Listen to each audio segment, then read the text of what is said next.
Hey guys, you're watching Proton.org, and here's a quick video on the performance of the brand new Proton X50 featuring a drag race against the Honda HR-V and even the BMW X1. So those of you who have been saying X50 only 1.5 litre and 3 cylinders some more, is that good enough? Can it move? Well, this one's for you.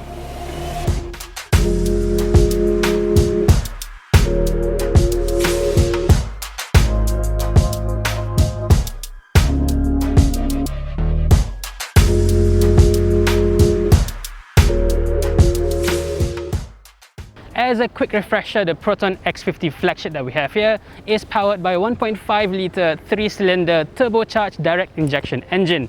That makes 177 PS and 255 Newton meters of torque. All that goes to the front wheels through a wet 7-speed dual clutch transmission. Now that this being a B-segment SUV, the class benchmark has to be the Honda HR-V. Is the best selling car in the class by far after all. Now that one is powered by a 1.8 litre 4-cylinder naturally aspirated engine, and that makes 142 PS and 172 Newton meters of torque.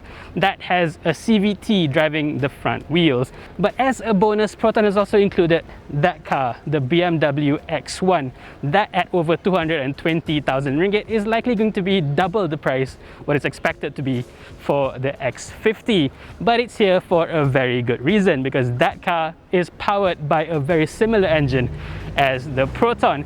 It has a similar 1.5 litre 3-cylinder turbocharged and direct injection engine just like the Proton, and it also has a wet 7-speed dual clutch transmission. Here it only makes 140 PS and 220 Newton meters of torque, but still beating a BMW, that is a big statement, isn't it? Let's go.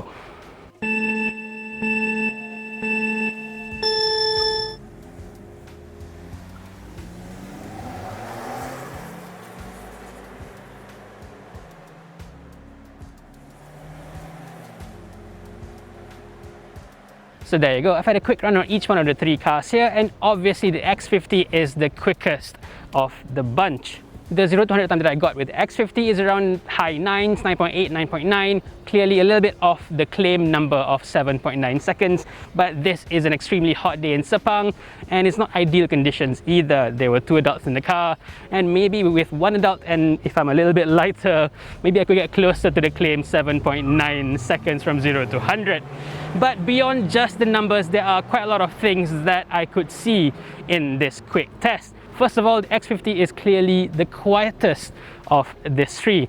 The HR-V is known to be very, very loud, as it shows in this test, and the X50 also proves to be quite a fair bit quieter compared to the X1. I think the X1 has a little bit of fake noise coming through the speakers. It sounds quite sporty, but the X50 sounds very, very refined. It doesn't sound like a 3-cylinder engine at all. There's none of that, you know, washing machine drone noise with this car.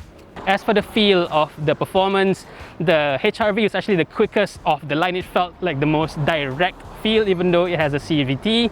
But the X50 quickly caught up and easily overtook the HR-V, maybe perhaps halfway down the straight line. By the end, by the time it reached the 100, it was quite a fair bit ahead of the HR-V. So that is quite a significant power advantage it has over the Honda HR-V.